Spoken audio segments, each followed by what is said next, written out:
नमस्कार दोस्तों, आज हम बात करने वाले हैं एक ऐसे जल स्रोत के बारे में जिसे आपने हर जगह देखा होगा। जी हाँ, पोखरी और तालाब। ये एक ऐसा चीज है जिसने सदियों से मानव जाति को बचा कर रखा। उस समय पानी संग्रह करना ही जीवन संग्रह करने के बराबर था, यानी पानी बचाना ही जीवन बचाने के बराबर था।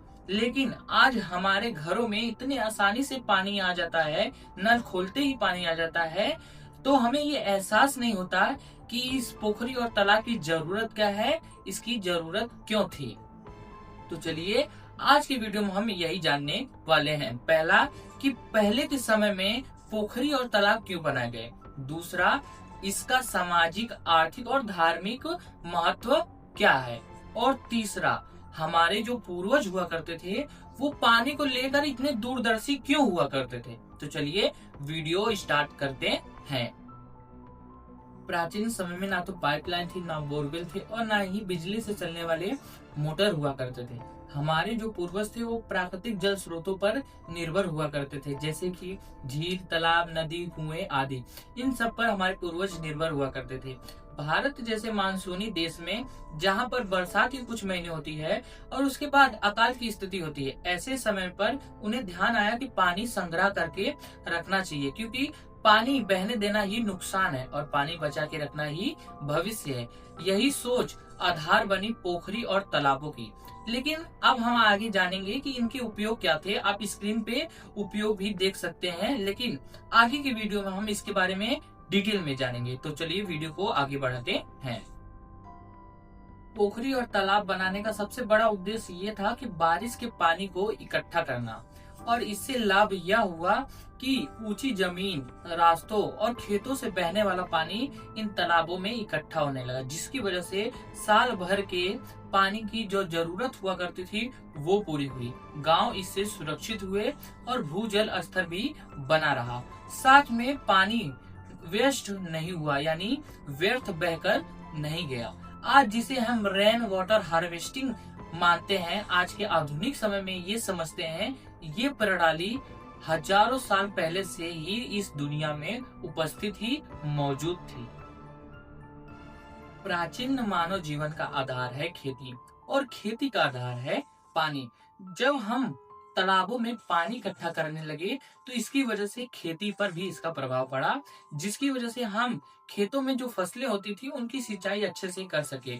जो फसलें ज्यादा पानी मांगती थी उनके लिए पानी की आपूर्ति हुई, और साथ में एक या दो तालाब ही कई गांवों के लिए सिंचाई का साधन बने रहे। इसलिए कहा जाता है, पानी है यानी तालाब है तो गांव है।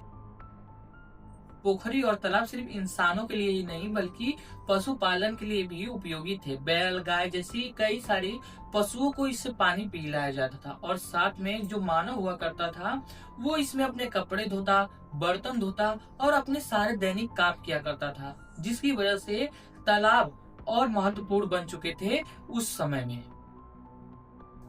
यह एक वैज्ञानिक फैक्ट है कि जो पोखरी और तालाब है वो पृथ्वी के जल स्तर को बना कर रखते हैं, यानी भूजल स्तर को बना कर रखते हैं, जिसकी वजह से कुएं कभी सूखते नहीं है, हैंडपंप कभी सूखते नहीं, और साथ में जमीन उपजाऊ बनी रहती है। हमारे जो पूर्वज हैं वो भले ही आधुनिक शब्दों को ना समझे, लेकिन प्रकृति के नियमों को भली भांति समझते थे, जानते थे।